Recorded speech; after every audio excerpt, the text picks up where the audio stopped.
Good afternoon, everyone. Thank you for tuning back into my show, taking another look at things, where I would like to spend today's episode on taking a look at what's currently been going on with some individuals.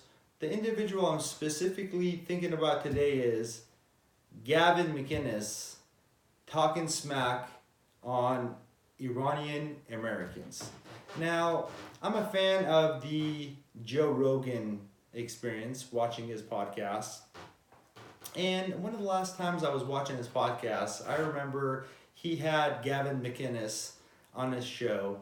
And Gavin had pointed out that if you looked at Iran about 50 years ago, you would have seen a country that was very advanced, had girls,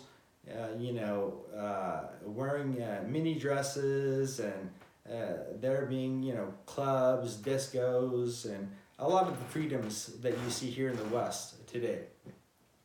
And how if you look at Iran within the last 20, 30 years, it suddenly went from that to everyone being veiled, and things going terribly wrong, people's freedoms being taken away, women's rights being taken away, and I'm not saying that none of this is true, but what I'm saying is definitely not true is that he implies that all of this is happening in Iran today because of the mass inbreeding that's been going on in Iran in the last few decades.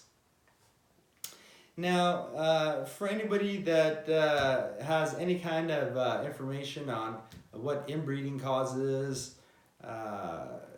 we'll understand that within a few decades of inbreeding, if it was done at all, isn't going to cause people to go from being westernized hippies to all of a sudden going back into their traditional Islamic garb and whatnot.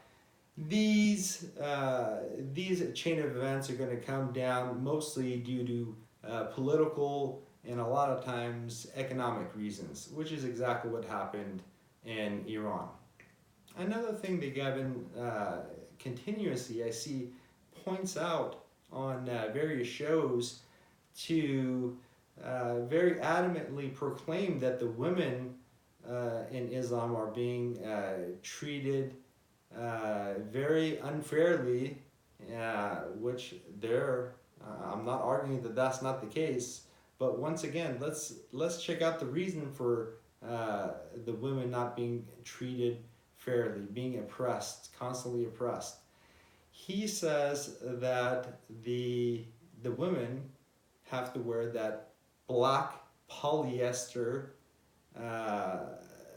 what he calls trash bag over them. Now he says that's a form of oppression.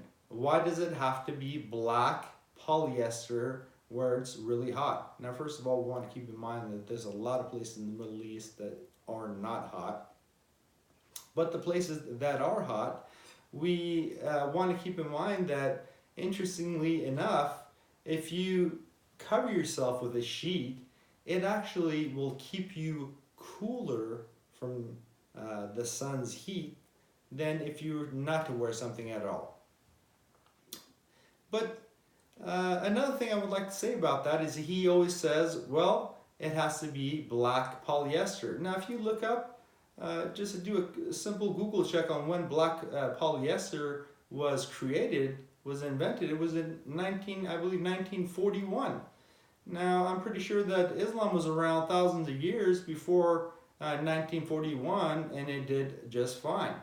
Another thing he says about the hijab that the females wear is that, well, why does it have to be polyester? Why can't it be flowing white gauze? Well, it can be. It doesn't have to be black. It doesn't have to be polyester. It can be It can be a number of colors. It could be a number of different fabrics. So I say this because I just want everyone to keep their eyes open, stay knowledgeable about some of the information that a lot of these clowns on YouTube that really don't know better are filling our brains with. Nevertheless, thank you very much for tuning in. If you like this episode, give me a thumbs up and make sure to subscribe for more. Remember, I love you all, and I'll see you next time.